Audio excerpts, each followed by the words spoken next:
चांदी कहाँ है? चांदनी साहब अंदर है। बुलाओ उसे। ये रहे तुम्हारे और विजय के बीच भेजे गए सारे मैसेजेस और ये कॉल डिटेल्स। रिश्ता क्या था तुम दोनों का? साहब, यहाँ कोई भी लड़की उसे घास नहीं डालती थी। उसने यहाँ आना जाना शुरू कर दिया और धीरे धीरे हम दोनों में प्यार हो गया और साहब उसका बच्चा मेरे पेट में ठहर गया।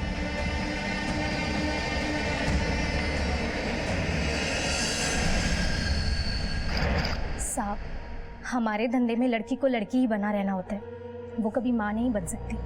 लेकिन विजय ने मुझसे वादा किया था कि मैं इस बच्चे को जन्म दूँ, उसके बाद वो मुझे और बच्चे को लेके यहाँ से कहीं दूर चला जाएगा। लेकिन बच्चा तो हो गया साहब, लेकिन विजय के सारे वादे झूठे निकले।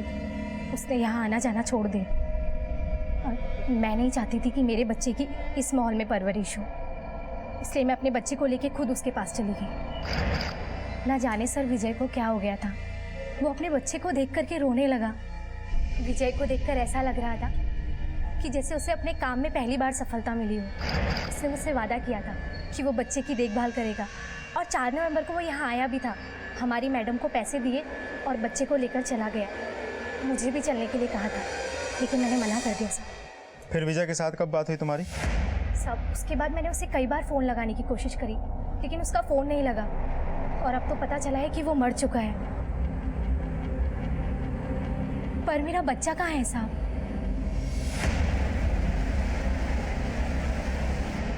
सर, विजय का हृदय परिवर्तन इस बच्चे की वजह से हुआ था। इसका मतलब संतोष हमसे सच बोल रहा था। तो फिर विजय को कौन मार सकता है और फिर क्यों?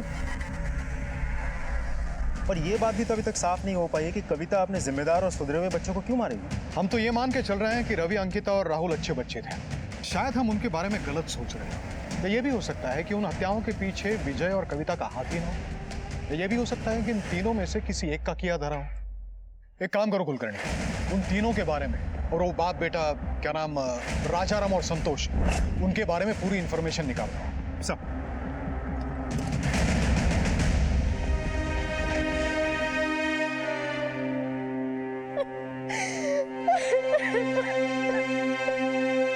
मैडम, रवि, राहुल और अंकिता ये बहुत अच्छे थे। इन तीनों में कोई खराबी नहीं थी।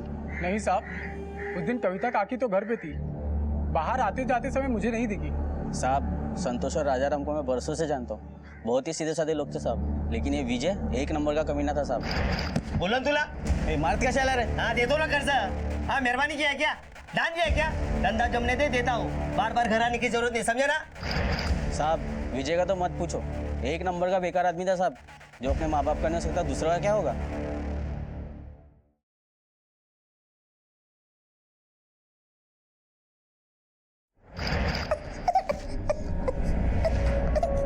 आई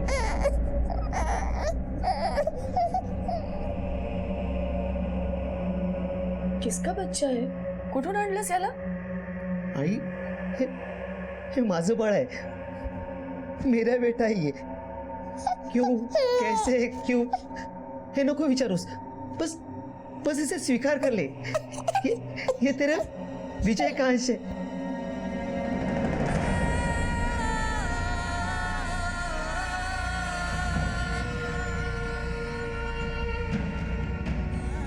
आई आई मला माहित होता आई, तू इसे नहीं ठुकराएगी। ठुकराने का कोई कारण नहीं है। आज इसकी वजह से तेरे अंदर इतना बड़ा बदलाव आ गया है, जो काम मैं इतने सालों में नहीं कर सकी, वो इसने पैदा होते ही कर दिया।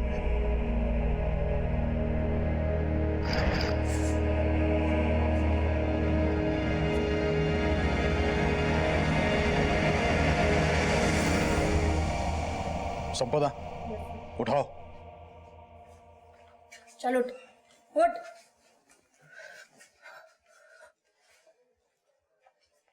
तुम्हारे पोते को उसकी मां से मिलवा दिया है।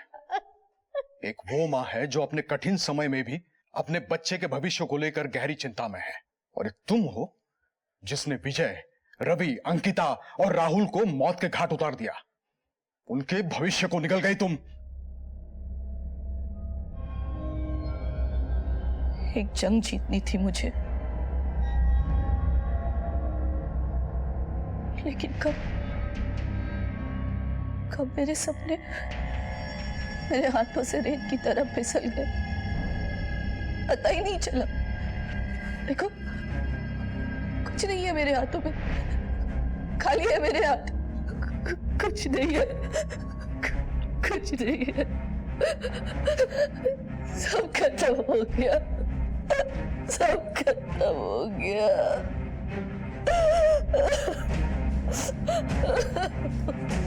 कविता अब भी अपना जुर्म कबूल नहीं कर रही है। सर विजय की मौत वाले दिन अंकिता एक नंबर से बार बार कांटेक्ट में थी। हर आधे घंटे में या तो कॉल आया था या गया था। ऐसे लग रहा है किसी के साथ कोऑर्डिनेट कर रही है। और सर ये नंबर विजय की मौत वाले दिन क्राइम सीन पर एक्टिव था। किसका नंबर है?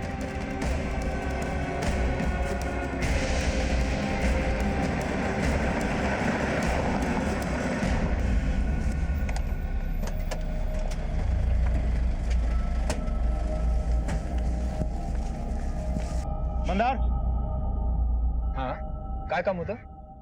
मुंबई पुलिस, ले चलो इसे। चल चल सब मैंने किया क्या है सब? ले आओ इसे। अरे आई अरे काय झालं? अरे का पकडलं त्याला? अरे कोणी थांबवा ना.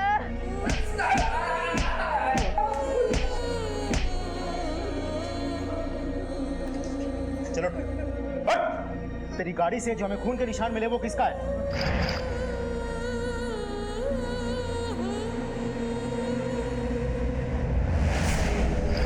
बोल।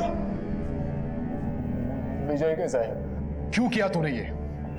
साहब वो लोग कहने के लिए तो मुंबई गए थे, लेकिन उनका सारा गुजारा मेरी कमाई पर हो रहा था। पहले उस मेरे भाई ने मुझे गुलाम बना कर रखा, फिर विजय ने, और ये सब करनी मेरी कविता भाभी की थी। लेकिन जैसी करनी वैसी भरनी साहब। एक दिन रवि, राहुल और अंकिता मेरे घर आए। काका, विजय भैया के रहते मेरी शादी नहीं हो सकती, और ना ही मेरे आगे की पढ़ाई के लिए मुझे कुछ मिल सकता है। विजय भैया ऐसे ही पैसा उड़ाता रहा तो कुछ नहीं बचेगा। इससे पहले कि हमारे हाथ में भीख का कटोरा आ जाए, हमें विजय भैया को खत्म करना पड़ेगा। काका, अब बस यही एक रास्ता बाकी है और सबका भला इसी में है। मुझ पर शक न हो इसलिए मैं मुंबई चला आया सर। विजय पर नजर रखी, जैसे ही मौका मिला उसे मार दिया साहब।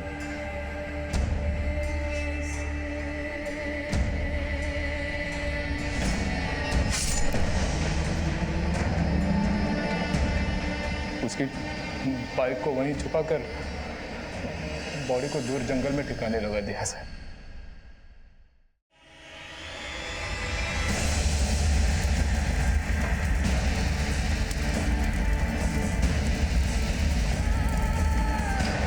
गलती हो गई साहब, माफ कर दो साहब। विजय के सुधरने के बाद मैंने पहिली बार गाव जाने का मन बनाया। अंकिताच्या लग्नाचं आमंत्रण द्यायला जाणार होते, लेकिन मेरा वो सपना ही रह गया। अंकिता, अब तेरी शादी में कोई रुकावट नहीं आ सकती। तुझे अब जो करना है वो कर। और तुम्हारा रास्ता भी साफ हो गया है। देखो, विजय भैया वैसे भी कभी सुधरने वाले नहीं थे।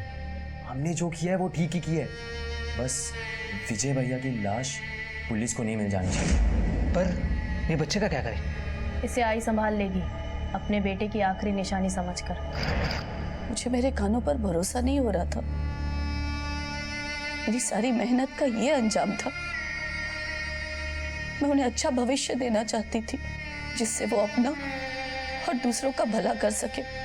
मैं नहीं जानती थी कि उनके अंदर इतनी नफरत घर कर गई है। मैं ठहराऊं कि मैं उन्हें खत्म कर दूंगी,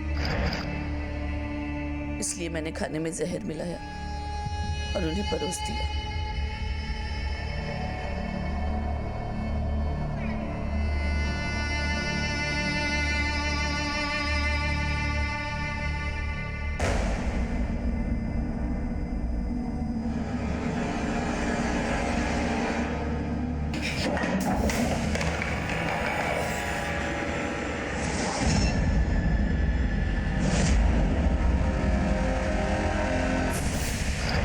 गलती हुई मुझसे? अपने बच्चों के हित के लिए सबसे लड़ती रही। मेरे पति और मेरे बीच हमेशा लड़ाई इनको लेकर ही होती थी। मेरे ससुराल वालों से भी इनके लिए बैर लिया मैंने। सबकी गालियां सुनी, सबकी बददुआएं ली, पर नहीं, फेल हो गई मैं, हार गई मैं, हार गई।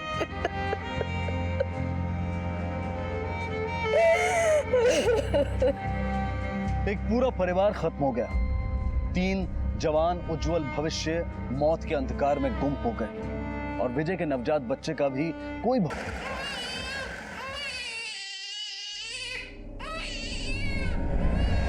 कविता काकी,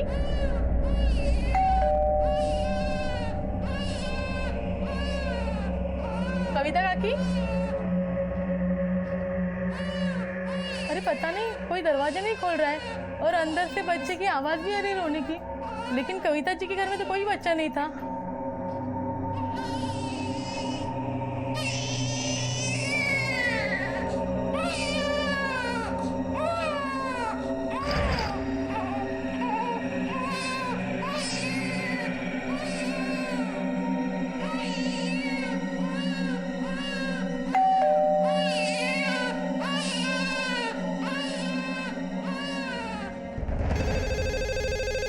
कंट्रोल रूम, हाँ बोलिए।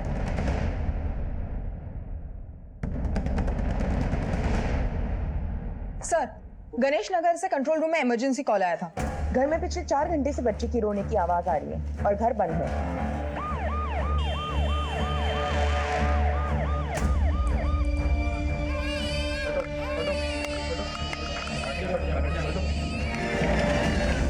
एक सेकंड, हरी आप लोग।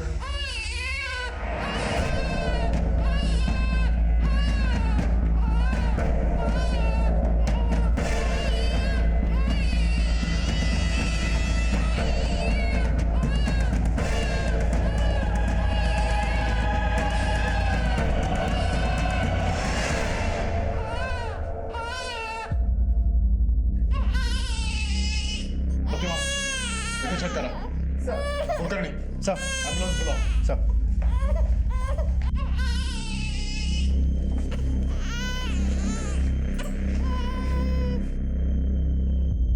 कविता काकी के तीनों बच्चे मारे गए क्या? ये कविता अपने बच्चों की जान कैसे ले सकती है? अरे ये छोटा बच्चा किसका है?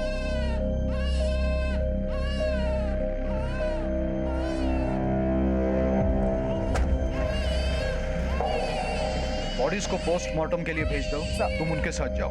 जी सर।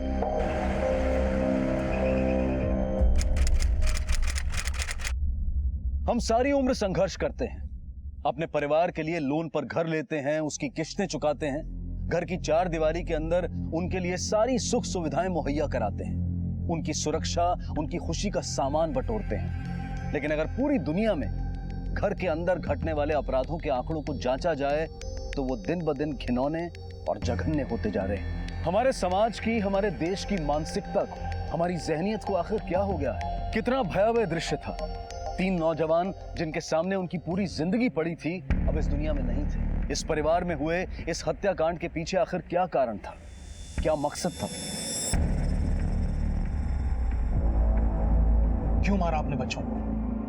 खाने में मिला के दिया था ना जहर। तुम घर में अकेली थी, दरवाजा अंदर से बंद था, किसी का बाहर से आने या जाने की कोई गुंजाइश नहीं थी। इन तीनों के मुंह से झाग निकल रहा था, मतलब तीनों को जहर दिया गया है। वॉश बेसिन में झूठे बर्तन थे और उन बर्तन में बचा खाना इस बात का सबूत है कि खाने में जहर मिलाकर दिया गया था। क्यों किया था? देखो, हमें सब पता है, हमें पता है कि तुमने अपने बच्चों को मारा है। क्यों रचा ये हत्याकांड? ऐसे चुप रहने से तुम हमें गुमराह नहीं कर सकती। बता।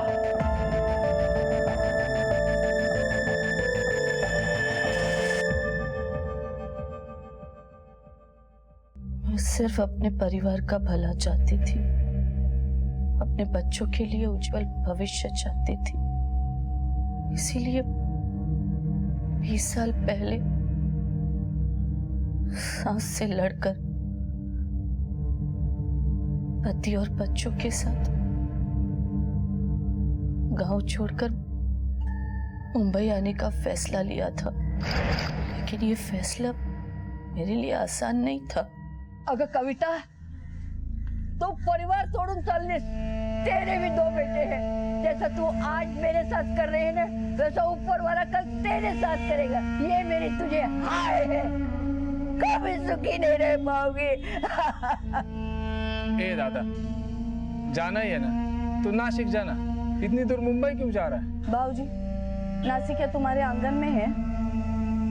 आई मंदार, काळजी करू नकोस, मैं आते जाते रहूंगा। दूर हो जा। चल विजय, चलो, हाय मेरा बच्चा।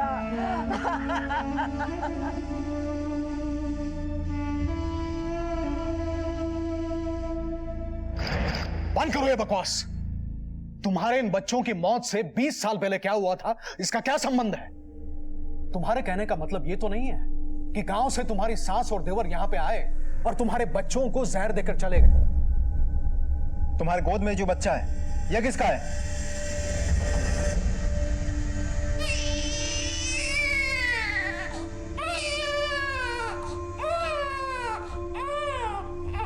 उसे मोहल्ले में किसी ने नहीं पहचाना।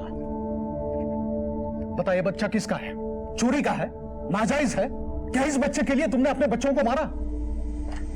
सर, एक इंपॉर्टेंट बात पता चली है।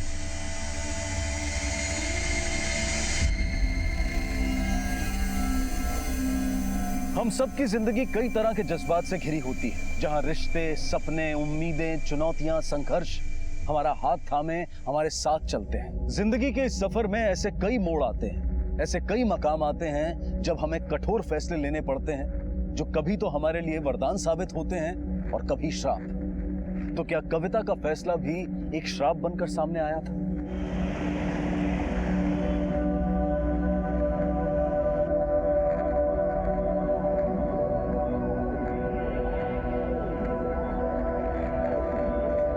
सर, ये कविता का बेटा रवि, उम्र 24 साल।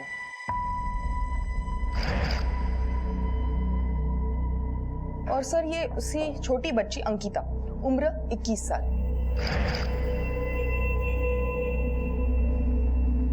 लेकिन सर, ये उसका बेटा नहीं है, ये राहुल है, इसी मोहल्ले में रहता है, रूम नंबर 52 में।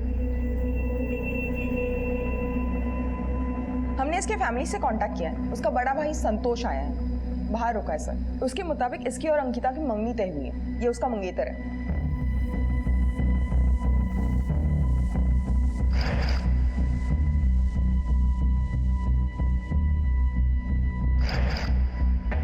राहुल के सामने उसकी पूरी जिंदगी पड़ी थी।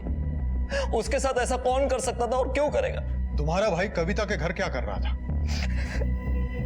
एंगेजमेंट हुई थी, मंगेतर था उसका, इसलिए आते जाते रहता था। तुम्हें क्या लगता है तीनों को किसने मारा होगा?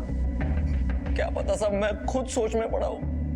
ऐसा कौन कर सकता है उसके साथ? नहीं, तुम सोच में पड़े हो, लेकिन हमें पूरा यकीन है कि ये सब कविता ने किया है। उसी ने सबको जहर देके मारा है। नहीं साहब, ये नामुमकिन है।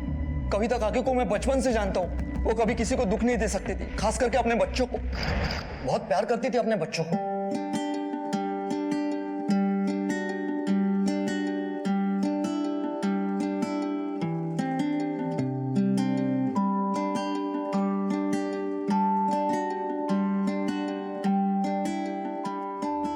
आज भी खूब खुश है। विजय का काम धंधा भी अच्छे से जम गया है और इन दोनों का एडमिशन अच्छे कॉलेज में हो गया। अब मैं सर उठा के गांव जा सकती है। जो सपने लेके शहर आई थी सब पूरे हो गए। अरे आई, जिसके पास तुम्हारे जैसी आई हो वो कभी पीछे रह सकते हैं क्या? कविता काकी अपने बच्चों के लिए जान भी दे सकती थी। सर, मुझे माँ नहीं है, लेकिन कविता काकी ने कभी भी माँ की कमी महसूस नहीं होने दी मुझे। माँ कभी अपने बच्चों की जान नहीं ले सकती क्या? सर, कुछ तो गलती हुई है सर। और विजय, कविता काकी का बड़ा बेटा वो कहाँ है? सर मोहल्ले वालों ने तो पहले ही कह दिया था कि तीनों बच्चे कविता के ही थे, जिनमें से एक विजय था। अरे त्याने अंदाज बांध ला असल, लेकिन असली सवाल यह है कि विजय कहाँ है। कहीं ऐसा तो नहीं कि विजय का भी हाथ है इस हत्याकांड के पीछे? या फिर कविता ने विजय को मार दिया, या फिर विजय ने इन सबको मारा और गायब हो गया, जिसके लिए मां सदमे में है। सदमे में है या ढोंग कर रही है देखना पड़ेगा। चला चल।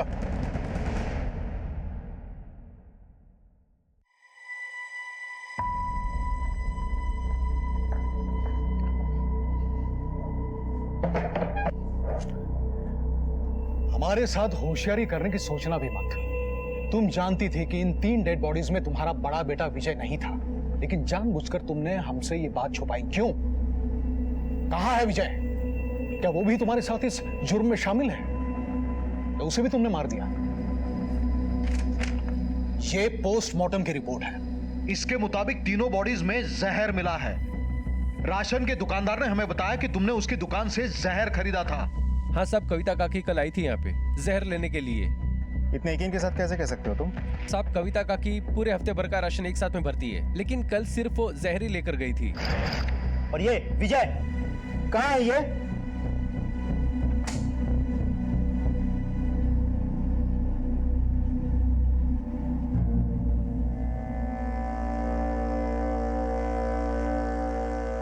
बहुत कष्ट में बीता था मेरे विजय का बचपन।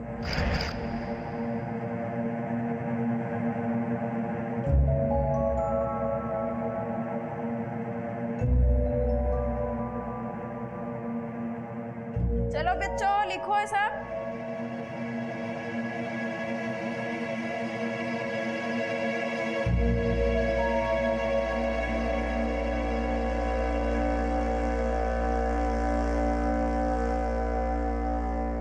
विजय, तुम क्यों नहीं लिख रहे हो? देख रही हूँ, तुम रोज रोज नहीं लिखते हो। मेरा विजय बचपन से ही शर्मीला था, किसी से खुल के बात नहीं करता था। अपनी खुशी, अपना दुख किसी को नहीं बताता था, अंदर ही अंदर घुटता रहता।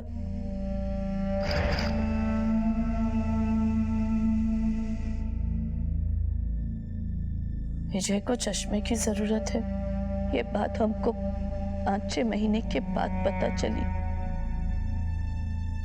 चश्मा लगाने के बाद भी बच्चे उसको चश्मिश बोल के चिढ़ाते थे। मैं गांव से लड़कर अपने बच्चों के भविष्य के लिए यहाँ आई थी, पर विजय का आत्मविश्वास टूट चुका था। त्याचं कशातच मन नाही लागायचं, अकेला रहता था, रोता रहता था। फिर एक दिन संतोष से उसकी दोस्ती हो गई। संतोष के साथ दोस्ती होने के बाद विजय में भी धीरे धीरे बदलाव आने लगा था।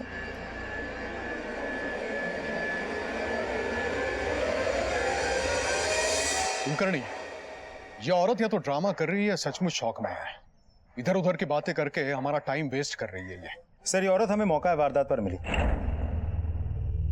घर में किसी और के घुसने के कोई निशान भी नहीं थे। इसी औरत ने जहर खरीदा और वही जहर हमें खाने में मिला हुआ था। मुझे तो लगता है इसी औरत ने सब कुछ किया होगा। हाँ, सारे सबूत इसी तरफ इशारा कर रहे हैं, लेकिन हमें पूरा यकीन होना चाहिए। इसके मोटिव के बारे में अभी तक हमें कुछ पता नहीं चला है। हमारे पास ये सबूत भी तो नहीं है कि इसी ने ही खाने में जहर मिलाया हो। और उसका बड़ा बेटा विजय, उसके बारे में कुछ पता नहीं चला है। विजय, कविता काकी का बड़ा बेटा वो कहाँ है?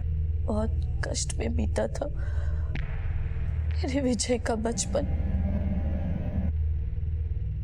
और वो छोटा बच्चा जो कविता की गोद में था, वो भी एक पहेली बना हुआ है। सर, उस बच्चे का क्या करें?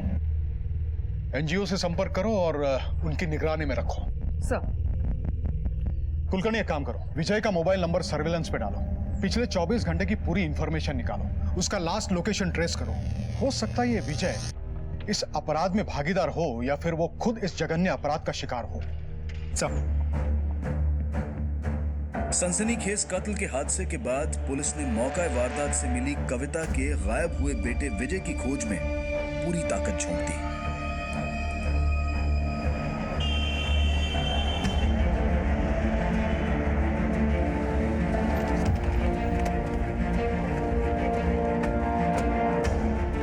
विजय के मोबाइल की लास्ट लोकेशन इसी एरिया में ट्रेस हुई। उसका मोबाइल सुबह 11 बजे से लेकर शाम के 7 बजे तक इसी एरिया में एक्टिव था।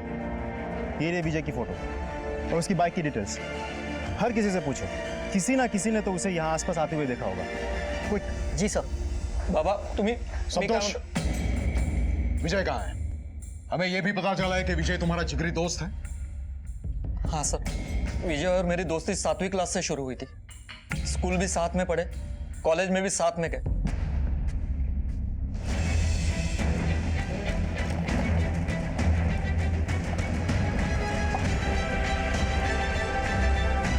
गलवी, गाड़ी थमो।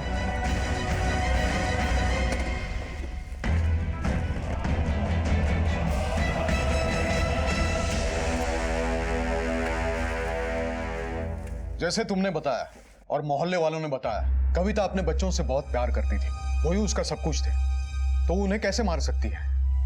लेकिन उस घर में तुम्हारे भाई राहुल की भी तो लाश मिली थी। तुम्हें क्या लगता है इन सब के पीछे विजय का हाथ हो सकता है? कहीं ऐसा तो नहीं कि ये किया धरा विजय का हो और कविता पर्दा डाल रही हो अपने बच्चे की करनी पे? तुम दोनों का क्या कहना है? लेकिन सर, विजय अपने सगे भाई और बहन को क्यों मारेगा?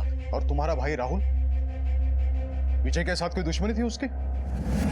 बाबा तुम्ही बसा, मी बोलतोय त्याच्याशी, तुम्ही बसा। हमको नहीं पता साहब। ये देखो, अगर आप लोग कुछ जानते हैं। सर पूछ रहे हैं, उस सवाल का सीधी तरीके से जवाब दे। और कैसी माँ है तू? अपने ही बच्चों को मार दिया तूने। और ये विजय का है, उसके साथ क्या किया तूने? तू और वो विजय का दोस्त संतोष मिलके क्या छुपा रहे हमसे? बता।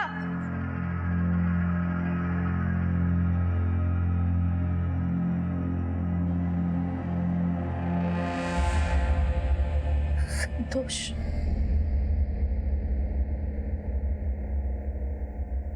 विजय ने जब संतोष से दोस्ती की थी तेव्हा वाटलं होतं वो भी पढ़ाई में ठीक हो जाएगा, मेरे दूसरे दोनों बच्चों की तरह। लेकिन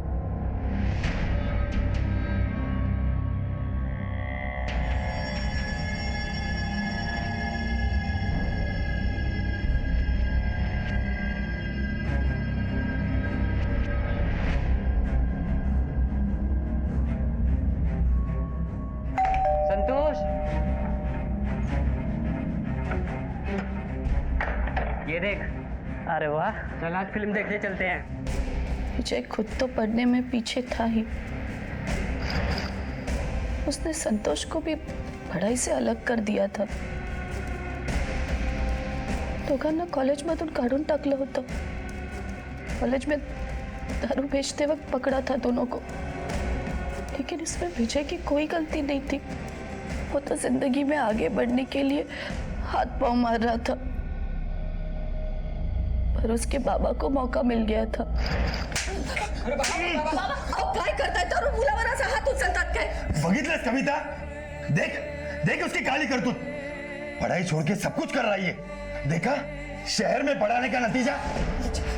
विजय थांब रे, और सगळीच मुलं सारखी असतात का? रवि और अंकिता कर रहे हैं ना सब कुछ ठीक, वो भी धीरे धीरे समझ जाएगा। देख देख कविता, मैं क्या बोलूं, अब भी वक्त गया नहीं है, अजूनही वेळ गेलेली नाही कविता। चलो हम गाँव लौट चलते। कैसे चली जाती गाँव वापस? वहां से सर उठा कर आई थी, सर झुकाकर वापस नहीं जाना चाहती थी। वहां के लोग तो यही इंतजार में थे ना कि कब ये वापस आएगी और कब हम लोग इसका अपमान करेंगे। इसमें प्रकाश की कोई गलती नहीं थी। वो गांव से शहर तो आ गए, पर गांव को अपने दिल से नहीं निकाल पाए। उनकी माँ और भाई मंदार ने उन्हें कभी गांव भूलने ही नहीं दिया। इसीलिए उनका एक पांव गांव में तो दूसरा शहर में, तो वो कभी शहर के हो पाए और न गांव के, न एक बेटे का फर्ज अदा कर पाए और न ही पिता का।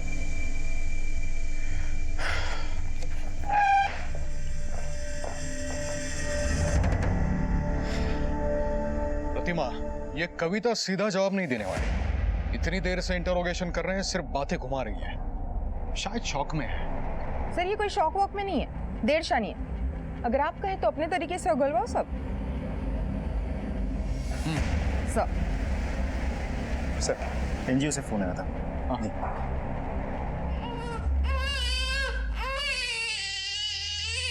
इसको तो बहुत बुखार है। एवढ्या वेळ विचारलं, कुछ नाही बोलली ना तू? हाँ? कितनी बार पूछू तुझे, कितनी बार? हाँ? खूप केला तुझ्या वयाचा मान, आता बोल चल। काय है? हाँ? विजय को सांग, काय है विजय? क्या किया उसके साथ तूने? बता जल्दी, क्या किया उसके साथ तूने? हाँ? ऐसे नहीं बोली, बता। जहर दे के मारा ना तूने सबको? देख बोल, वरना तेरी चमड़ी उधेड़ के रख दूंगी। बता, बोलतेस का? बोलणारस का?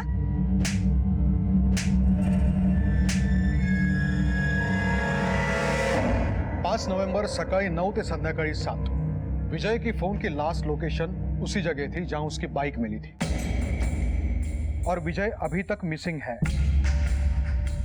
प्राइम सस्पेक्ट कविता।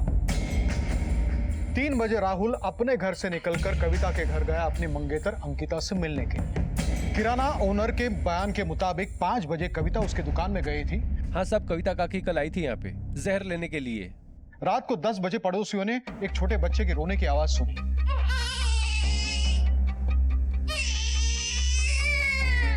लेकिन जब किसी ने दरवाजा नहीं खोला, तब 10:30 बजे उन्होंने पुलिस कंट्रोल रूम फोन किया। 11 बजे जब हम वहां पहुंचे, तब हमने 3 लाशें देखी, रवि, अंकिता और अंकिता का मंगेतर राहुल की। और कविता एक छोटे बच्चे को अपनी गोद में लिए उन लाशों के बीच बैठी हुई मिली। सब पोस्टमार्टम रिपोर्ट के मुताबिक तीनों की मौत शाम के 7 बजे से लेकर रात के 9 बजे के बीच हुई। हमें लगता है कि कविता ने ये सब कुछ किया, लेकिन पता नहीं क्यों।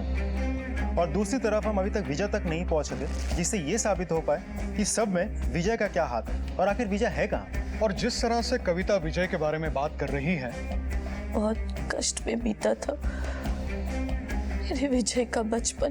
तो ऐसा लग रहा है कि अपने तीनों बच्चों में से सबसे ज्यादा वो विजय से प्यार करती है। कहीं ये भाइयों के बीच का झगड़ा तो नहीं है? सर, ये संतोष विजय का जिगरी दोस्त है। कुछ ना कुछ उसे जरूर पता होगा, लेकिन हमसे छुपा रहा है। सर खूप प्रयत्न केला, ये कविता मोटी चमड़ी की है, कुछ नहीं बोल रही। साहब, मालवनी पुलिस स्टेशन की एफआईआर की कॉपी, जहां संतोष ने विजय के खिलाफ 8 महीने पहले एफआईआर दर्ज कराई थी।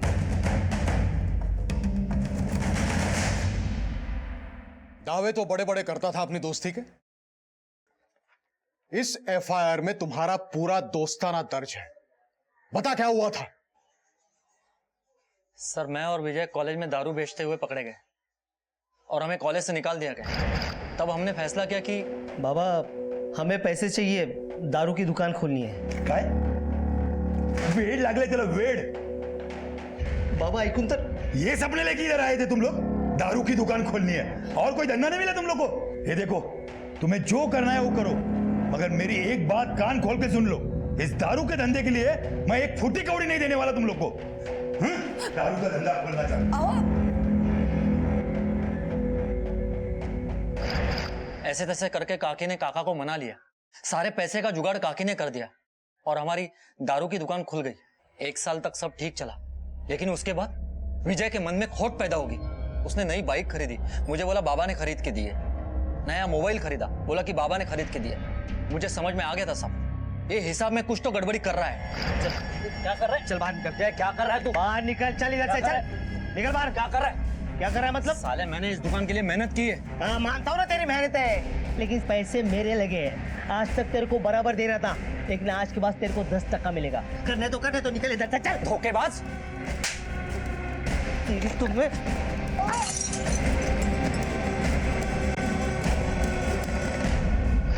हमारे अलग होने के बाद विजय ने जो पैसे चुराए थे, काकी ने उसके 2 हिस्से किए। मुझे मेरा हिस्सा दे दिया।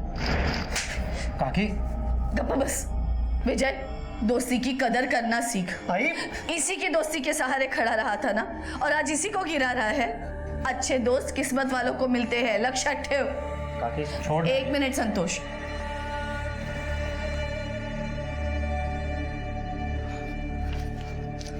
काकी ये क्या कर रही तू? हे घे भाई तू गप बस। कविता काकी सीधी सादी औरत है, अपने उसूलों की पक्की है। उसने हमेशा सच का ही साथ दिया है। लेकिन साहब विजय नहीं सुधरा। उसका बाप ही था जिसे वो डरता था, लेकिन उस बाप की हार्ट अटैक से मौत हो गई। उसके बाद तो विजय बिल्कुल शेर हो गया।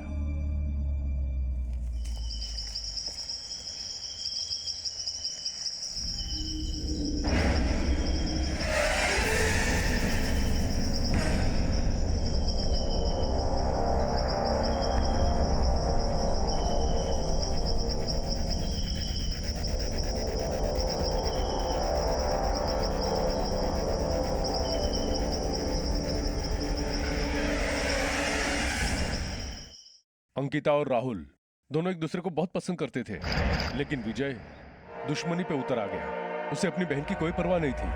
वो किसी भी कीमत पर इस रिश्ते को तोड़ना चाहता था। उसका मकसद एक ही था, राहुल को दर्द पहुंचाना।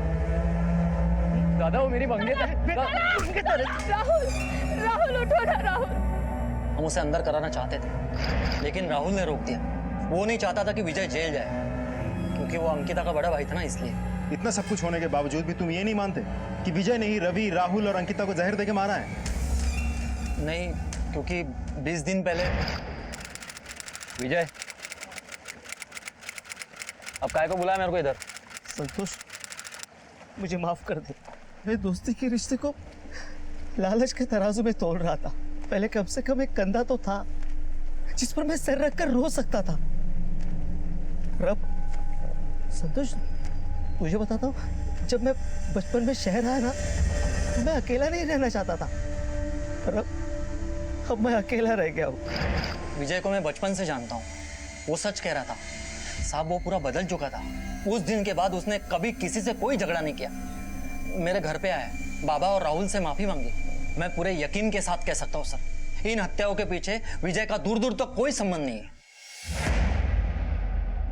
विजय का अचानक हृदय परिवर्तन हुआ, इसका क्या कारण हो सकता है? ये तो मैं नहीं जानता, लेकिन विजय पर पूरा विश्वास था मेरा। अरे मूर्ख है तू, मूर्ख।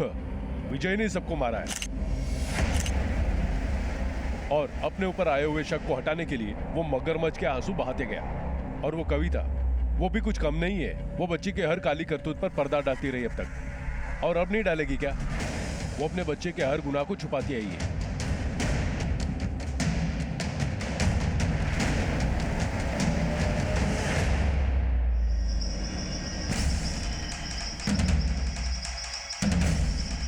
आपने जो डिस्क्रिप्शन दिया सो उसे मैच किया हमने सर। ये देखिए सर, आधे जले हुए आइडेंटिफिकेशन डॉक्यूमेंट्स मिले। बॉडी की हालत देखकर लगता है मौत 2 दिन पहले हो चुकी है। ताज्जुब की बात यह है कि एक ही परिवार के सारे बच्चे मारे जा चुके हैं। जर साहेब पहला इतने मार लगे तो इसके भाई बहन और राहुल की मौत में इसका हाथ नहीं हो सकता। चेतन, पोस्टमार्टम रिपोर्ट आने के बाद सब पता चल जाएगा किसकी मौत कब हुई। फिलहाल तुम ये पता करो कविता परसों पूरा दिन थी कहाँ? हो साहब।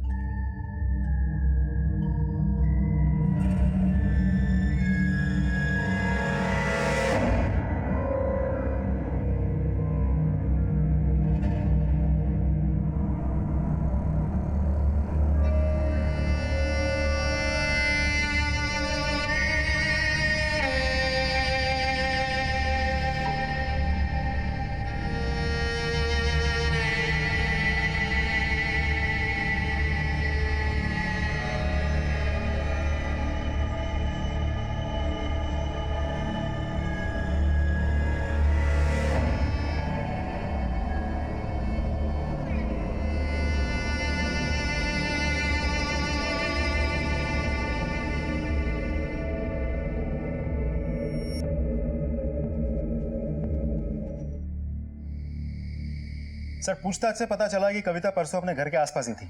इसका मतलब उसने विजय को किसी और से मरवाया है। विजय की लाश को देखकर कविता ने जिस तरह से रिएक्ट किया, बड़ी हैरत की बात है। अपना चहीता बेटा आज जला सामने बॉडी पड़ी है, लेकिन वो रोई नहीं। उसके चेहरे पे कोई दुख नहीं था। क्यों? क्योंकि उसी ने अपने सारे बच्चों की हत्या की या करवाई। हो सकता है। विजय की लाश जहां पे मिली और उसकी बाइक जहां पे मिली, इन दोनों के बीच 5 किलोमीटर का अंतर था। हो सकता है किसी ने उसे मार के उसकी लाश को और उसकी बाइक को अलग अलग जगहों पर ठिकाने पे लगा दिया है। विजय का फोन अनलॉक हुआ, कुछ डिटेल्स मिले? सर हमारी टीम फॉलो अप कर रही है, अगले 2-3 घंटों में रिपोर्ट मिल जाएगी। कविता के फोन रिकॉर्ड्स को भी हमें बारीकी से टटोलना होगा।